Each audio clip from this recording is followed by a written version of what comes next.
So ఈ సంక్రాంతి సందర్భంగా ప్రభాస్ గారి హీరోగా నటించిన రాజాసాబ్ మూవీ జనవరి 9న థియేటర్లో రిలీజ్ అయింది. ఈ మూవీ ప్రీమియర్స్ జనవరి 8 నుంచి థియేటర్లో అయితే వేశారు. సో అప్పటి నుంచి ఈ మూవీ అనేది ఒక నెగిటివ్ టాక్ మీద వచ్చింది. అంతేకాకుండా ఈ మూవీకి సంబంధించిన ముఖ్యంగా ప్రభాస్ గారి ఫ్యాన్స్ ఈ movie super hit block buster, కొందరు కావాలి అని ఒక నెగిటివ్ రివ్యూస్ స్ప్రెడ్ చేస్తున్నారు. మూవీ చాలా బాగుంది, ఈ మూవీని చాలా మంది చెడగొట్టాలని ప్లాన్ చేస్తున్నారు, మూవీని నాశనం చేస్తున్నారు అని కొందరైతే చెప్తున్నారు అన్నమాట. ఫస్ట్ ఇక్కడ ఉంది ప్రభాస్ గారు. సో ప్రభాస్ గారు క్యారెక్టర్ వైజ్ హీరో పరంగా పక్కన పెడితే క్యారెక్టర్ వైజ్ ఆయన ఒక గుడ్ హ్యూమన్ పర్సన్. ఆయన్ని ఎవరు ద్వేషించరు, ఆయన సినిమాని ఎవరు ద్వేషించరు. సో ఎందుకన్నానంటే ఈ మూవీని నేను చూడడం జరిగింది, ఈ మూవీకి సంబంధించి రివ్యూ కూడా ఇచ్చాను. ఈ మూవీలో ఎన్ని పాజిటివ్స్ ఉన్నాయో అన్ని నెగిటివ్స్ కూడా ఉన్నాయి. సో ఆ నెగిటివ్స్ కూడా యాక్సెప్ట్ చేయాలి అనేది నా మెయిన్ పాయింట్ అనమాట. అంతేకాకుండా సో ఈ మూవీ గురించి ఎంత చర్చ నడుస్తున్నప్పటికీ ఇంకా చెప్పొస్తే కొందరైతే కెమెరా ముందుకు వచ్చేసి మారుతి నీ ఇంటి అడ్రస్ పెట్టు, మేము నీ దగ్గరికి వస్తాము, నీ దగ్గరికి వచ్చి సో నీ అంతేదో తెలుస్తామని కూడా చాలా మంది అన్నారనమాట. సో ఇంత జరిగినప్పటికీ మారుతి గారు కెమెరా ముందుకు వచ్చి సో ఈ మూవీ అనేది ఒక కొత్త కాన్సెప్ట్, అది మీకు అర్థం కావట్లేదు, ఈ మూవీ అర్థం అవడానికి ఒక 10 రోజులు టైం పట్టిద్ది, 10 రోజుల తర్వాత ఈ మూవీ రిజల్ట్ మీరు చూడండి, సో ఈ మూవీ వేరే లెవెల్లో ఉంటుంది అని ఒక హైప్ అయితే ఇచ్చారనమాట. అంతేకాకుండా సో ఈ మూవీ అసలు ఫ్లాప్ అయితే కాదు, అంటే రాజాసాబ్ మూవీ ఫ్లాప్ అయితే కాదు. అంతేకాకుండా ఈ రాజాసాబ్ మూవీని ఒక షో చూసు లేకపోతే ఒక రోజు చూసు ఈ మూవీ హిట్టో ఫ్లాపో తేల్చేకండి. ఈ మూవీ రిజల్ట్ అనేది ఒక 10 రోజులు మూవీ ఆడిన తర్వాత తెలిసిద్ది అన్నారు. ఓకే, ఫస్ట్ మన మారుతి గారు చెప్పిన పాయింట్ అనేది చాలా బాగుంది, కాదన్నాం. బట్ ఇక్కడ మూవీలో అసలు అతిపెద్ద మైనస్ ఏంటి అంటే సో మన మారుతి గారు తీసిన సీన్స్ అనేవి ఒక మిడ్ రేంజ్ హీరోస్ తగ్గ సీన్సే. అంటే ప్రభాస్ గారు లాంటి ఒక ఇండియన్ బిగ్గెస్ట్ సూపర్ స్టార్ అయినా ప్రభాస్ గారు లాంటి రేంజ్ తగ్గ మూవీ అయితే ఈ రాజాసాబ్ మూవీ అయితే కాదు.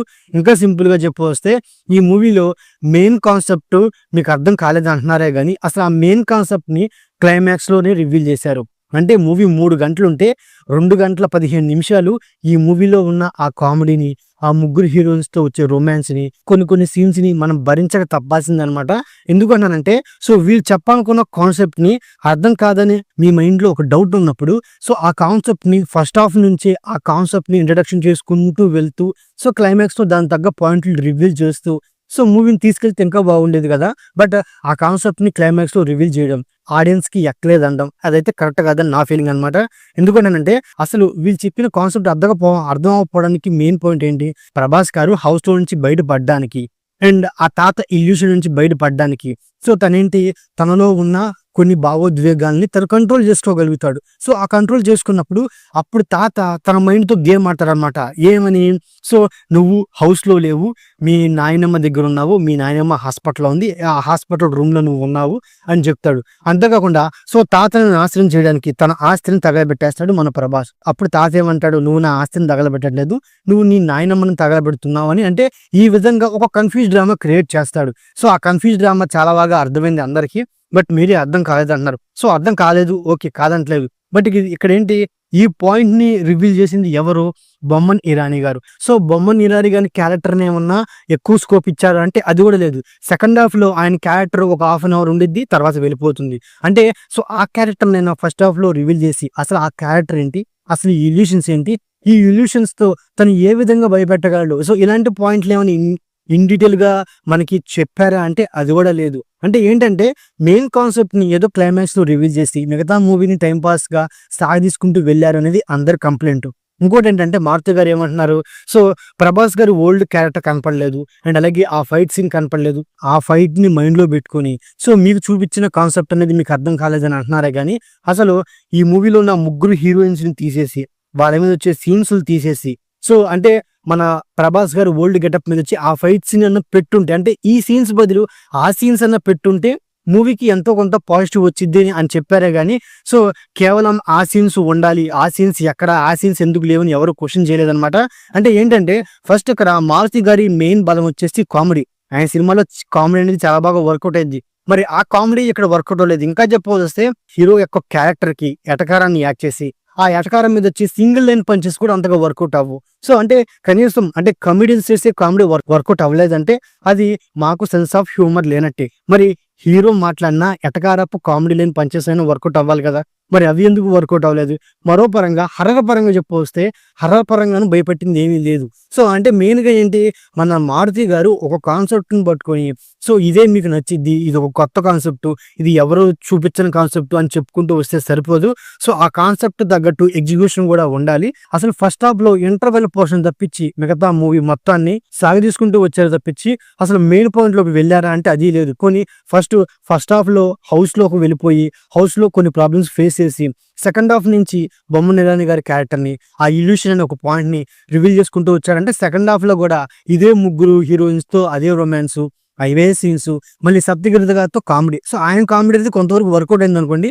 సో క్లైమాక్స్ పోర్షన్ అందరూ నచ్చిందని చెప్తున్నారు. ఎవరు నచ్చలేదని అనట్లేదు. బట్ మెయిన్‌గా ఏంటంటే మన మారుతి గారు ఆయన డైరెక్షన్‌ని ఇంకాస్త బలంగా చేయాలి. ఇంకోటేంటంటే ప్రభాస్ గారు ఇండియన్ బిగ్గెస్ట్ సూపర్ స్టార్ లాంటి ప్రభాస్ గారిని పెట్టుకొని సింపుల్ సీన్స్ కాదు. సో ఒక బలమైన సీన్స్ అండ్ అలాగే ఒక బలమైన పాయింట్లతో మూవీని తీసుకెళ్లాలే గాని ఏదో సాదాసీదాగా ఆయన తీసి ఒక నార్మల్ మూవీస్‌లా తీసినట్టు తీయడం ఈ మూవీకి పెద్ద మైనస్ అనమాట. అంతేకాకుండా ఒక 10 రోజులు చూస్తే ఈ మూవీ యొక్క రిజల్ట్ మారిద్దనుకుంటున్నారు. ఇక్కడ మీరు అర్థం చేసుకోవాల్సిన సిట్యుయేషన్ ఏంటి?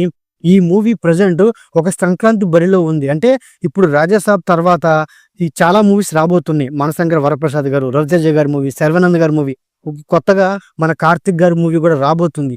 ఇలాంటి మూవీస్ యొక్క పోటీని తట్టుకొని నిలబడాలి అంటే ఆ మూవీ అనేది చాలా బాగుండాలన్నమాట.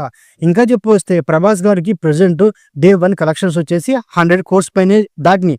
దానికి మెయిన్ రీజన్ వచ్చేసి చాలా మంది ప్రభాస్ గారి క్రేజ్ అంటున్నారు. కాదంటలేదు, ప్రభాస్ గారికి ఒక మంచి క్రేజే ఉంది. ఎందుకంటే ఆయన క్రేజ్ మన టాలీవుడ్‌కి ఒక గౌరవం అని చెప్పుకోవచ్చు అనమాట. బట్ ఇక్కడ మెయిన్ ఏంటి, మన విజయ్ దళపతి గారి మూవీ అనేది పోస్ట్ పోన్ అయింది. ఆ పోస్ట్ పోన్ అవడం వల్ల రాజాసాబ్‌కి కలిసొచ్చింది. ఒకవేళ మూవీ పోస్ట్ పోన్ అవ్వకుండా ఆ మూవీ రిలీజ్ అయి ఉంటే రాజాసాబ్ పరిస్థితి ఏంటి? మరి ఇలాంటి రాజాసాబ్ మూవీతో కలెక్షన్స్ ఏ విధంగా రాబడతారు? సో ఇలాంటి పాయింట్లు మీరు ఎందుకు ఆలోచించరు? విజయ్ దళపతి గారి మూవీ పోస్ట్ పోన్ అవ్వడం రాజాసాబ్‌కి ఎంతో కొంత కలిసొచ్చిందనే చెప్పుకోవాలన్నమాట. ఒకవేళ ఆ మూవీ రిలీజ్ అయ్యి ఉంటే సో రాజాసాబు కలెక్షన్స్ పరంగా చాలా ప్రాబ్లమ్స్ ఫేస్ చేసే అవకాశాలున్నాయి. సో ఇన్ని పాయింట్లన్నిటిని వదిలేసి కేవలం ఇది మీకు అర్థం కావట్లేదు అనడం అనేది అంత కరెక్ట్ కాదని నా ఫీలింగ్ అనమాట. ఇంకోటేంటంటే 'రాజాసాబ్' మీద ఇంకొంచెం బెటర్‌గా ఉన్న రిమైనింగ్ మూవీస్, సంక్రాంతికి రిలీజ్ అయ్యే రిమైనింగ్ మూవీస్‌లో ఏదైనా ఇంకొంచెం బెటర్‌గా ఉంటే చాలామంది ఆ మూవీస్ చూడడానికి వెళ్తారే గానీ ఎవరు 'రాజాసాబ్' మూవీకి అయితే రారు. ఇంకోటేంటంటే ఇది సంక్రాంతి బరిలో కాకుండా నార్మల్ డేస్‌లో ఈ మూవీని రిలీజ్ చేసుంటే సో అప్పుడు ఖచ్చితంగా 10 రోజుల తర్వాత కాదు, 20 రోజుల తర్వాత అయినా సరే ఈ మూవీని వాళ్ళే అర్థం చేసుకొని వాళ్ళే ఈ మూవీని హిట్ చేస్తారు. బట్ ఇక్కడ ఈ మూవీ అనేది సంక్రాంతి బరిలో ఉంది. మరి ఇలాంటి పాయింట్లు మారుతి గారికి అర్థం కాక మాట్లాడారో నాకైతే తెలియదు గానీ సో ఆయన మాటల్లో ఏమాత్రం ఒక రియాలిటీ గానీ అండ్ అలాగే ఏ కాన్ఫిడెన్స్ లేదని నాకైతే అనిపిస్తుంది అన్నమాట. ఒకవేళ మీరు ప్రభాస్ గారు ఫ్యాన్ అయి ఉంటే మీకు 'రాజాసాబ్' మూవీ అనేది ఎలా అనిపించింది? సో మారుతి గారు మాట్లాడిన మాటలు కరెక్ట్ అనిపించిందా, తప్పు అనిపించిందా అనేది మన ఈ కమెంట్ బాక్స్‌లో కమెంట్ చేయండి. నేనైతే ఈ మూవీని చూశాను. ఈ మూవీ రివ్యూ కూడా మన ఛానల్‌లో పోస్ట్ చేశాను. ఒకసారి మీరు కూడా ఈ మూవీకి సంబంధించిన రివ్యూని చూసి అప్పుడు మీరు ఒక డెసిషన్ తీసుకోండి. సో ఓవరాల్‌గా వీడియో చూస్తే లైక్, అలాగే మన ఛానల్‌ని సబ్స్క్రైబ్ చేసుకోండి. Okay, thank you all.